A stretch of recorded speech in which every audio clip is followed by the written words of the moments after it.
हमें अपनी इंग्लिश को थोड़ा सा एडवांस लुक देने के लिए हमें अपनी इंग्लिश कन्वर्सेशन में कुछ इडियम्स और फ्रेजेस यूज़ करने चाहिए, जिससे सामने वाले पर्सन को थोड़ी कंफ्यूजन होती है and it looks attractive also.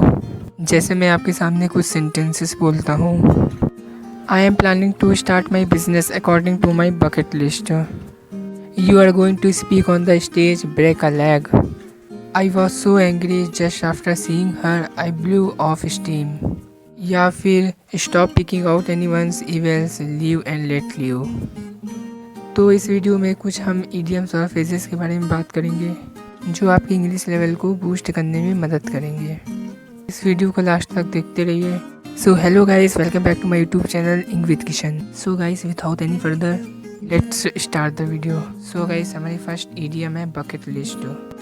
आप इसे विश लिस्ट भी बोल सकते हैं।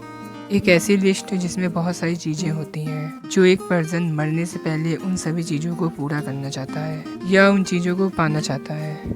चलिए एग्जांपल लेते हैं। I have lots of things on my bucket list to achieve.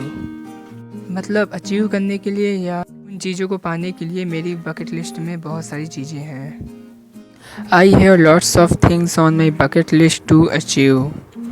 चलिए एक और एग्जांपल लेते हैं। I am planning to start my business according to my bucket list.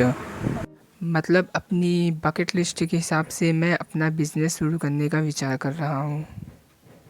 I am planning to start my business according to my bucket list. Next idiom है look like a million dollars.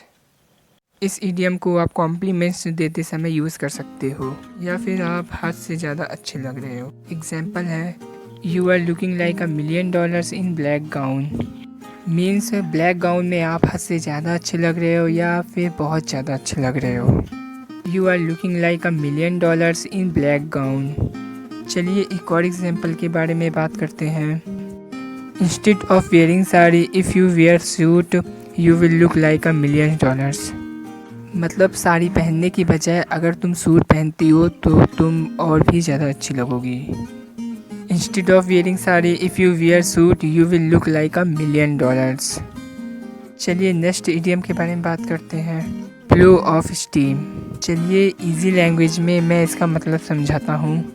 एक ऐसी situation जब बहुत ज़्यादा गुस्सा आता है या फिर बहुत ज़्यादा एक्साइटमेंट होती है, उस टाइम पर कुछ ऐसा कर देना या उस टाइम पर कुछ ऐसा कह देना जिससे वो फीलिंग या एक्साइटमेंट बिल्कुल डाउन हो जाए, तो उस टाइम पर हम इसे यूज़ कर सकते हैं। चलिए एग्जांपल लेते हैं। आई was so angry just after seeing her, I blow off steam. मतलब मुझे बहुत ज़्यादा गुस्सा आ रहा था, मैं क्रोधित था, बस उसे देखते ही मेरा सारा गुस्सा ठंडा हो गया। I was so angry just after seeing her, I blow off steam. एक और एग्जांपल है। After having a tiff with this wife he went to beach to blow off steam. वह अपनी पत्नी से गुस्सा होने के बाद बीच पर चला गया गुस्सा ठंडा करने के लिए। नेक्स्ट इडियम है it takes two to tango. इसका मतलब होता है एक हाथ से ताली नहीं बजती, या फिर आप सिंपल वे में समझें तो एक ऐसी सिचुएशन जिसमें अकेला पर्सन इन्वॉल्व नहीं होता है, उस सिचुएशन में दूसरे पर्सन को भी एम्फेसाइज किया जाता है। एग्जाम्पल लेते हैं। Don't blame me for the argument, it takes two to tango, you are equally responsible. बहस के लिए मुझे दोस्त मत दो, एक हाथ से ताली नहीं बजती, तुम भी उतने ही जिम्मेदार हो। Don't blame me for the argument, it takes two to tango, you are equally responsible. एक और एग्जाम्पल है। She eloped with a boy, only one is not responsible for it because it takes two to tango। मतलब वह लड़की एक लड़के के साथ भाग गई तो इसके लिए वो एक जिम्मेदार नहीं है क्योंकि एक हाथ से ताली नहीं बजती। She eloped with a boy, only one is not responsible for it because it takes two to tango। Next proverb है live and let live। का मतलब होता है जियो और जीने दो। एग्जाम्पल है stop picking out anyone's इवेल्स, live and let live. मतलब दूसरों की बुराइयां ढूंढना बंद करो, जियो और जीने दो। Stop picking out anyone's इवेल्स, live and let live. एक और एग्जाम्पल है। I don't want to disturb anyone because I believe in live and let live. मैं किसी को परेशान नहीं करना चाहता क्योंकि मैं जियो और जीने दो में विश्वास रखता हूँ. I don't want to disturb anyone because I believe in live and let live. Next phrase है हैंड्स डाउन. इसका मतलब है बिना किसी मेहनत के या फिर बहुत आसानी से. चलिए एग्जांपल लेते हैं. I can loose you hands down, मतलब मैं तुम्हें बिना किसी मेहनत के हरा सकता हूँ या फिर बहुत आसानी से हरा सकता हूँ. एक और एग्जांपल लेते हैं. It's very difficult to get 1 lakh subscribers on YouTube hands down. बिना किसी मेहनत की यूट्यूब पर 1 लाख सब्सक्राइबर्स पाना बहुत मुश्किल है. It's very difficult to get 1 lakh subscribers on YouTube hands down. Next है वंस इन अ मून. इसका मतलब होता है बहुत कम या फिर कभी कभी. चलिए एग्जांपल लेते हैं. Why did you join gym when you go to gym once in the moon. मतलब तुमने जिम ज्वाइन क्यों किया जब तुम जिम बहुत कम जाते हो. Why did you join gym when you go to gym once in the moon. Next idiom है टू वर्क फॉर पीनट्स. इसका मतलब होता है बहुत कम पैसों में काम करना. ये एग्जांपल लेते हैं. Why do you work for peanuts, you should say to your boss to pay you more money. मतलब तुम बहुत कम पैसों में काम क्यों करते हो, तुम्हें अपने बॉस से तुम्हें ज़्यादा पैसे देने के लिए कहना चाहिए. Why do you work for peanuts, you should say to your boss to pay you more money. एक और एग्जांपल है. I don't agree to work for peanuts, मतलब मुझे कम पैसों में काम करना मंजूर नहीं है. I don't agree to work for peanuts. Next idiom है अप इन द एयर. इसका मतलब कुछ ऐसा जो सोचा हुआ था वो पक्का नहीं है कि पूरा होगा कि नहीं होगा, मतलब डगमगाते हुए विचार जैसा.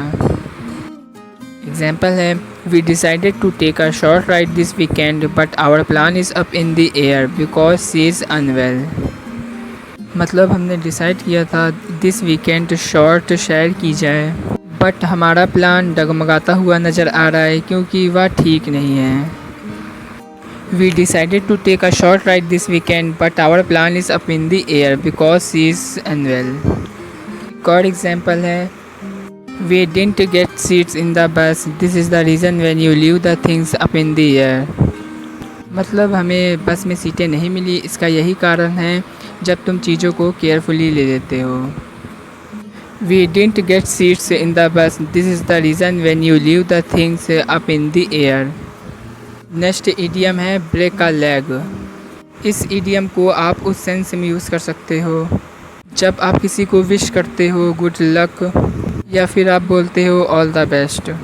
मतलब जब कोई कुछ करने जा रहा हो आप उसको इंक्रेज करने के लिए आप इस इडियम को यूज़ कर सकते हो. चलिए एग्जांपल लेते हैं. You have an exam today break a leg. मतलब आज तुम्हारा एग्ज़ाम है, भाग्य तुम्हारे साथ हो. You have an exam today break a leg. एक और एग्जांपल है. You are going to speak on the stage break a leg. मतलब तुम स्टेज पर बोलने जा रहे हो, भाग्य तुम्हारे साथ हो. You are going to speak on the stage break a leg. Next proverb है नो पेन नो गेन. इसको बोल सकते हो सिंपल वर्ड में बिना मेहनत के फल नहीं मिलता. No pain no gain. चलिए एग्जांपल लेते हैं. It's ensure that you will have to work hard to achieve success. मतलब यह पक्का है कि तुम्हें सफलता पाने के लिए बहुत ज़्यादा मेहनत करनी होगी.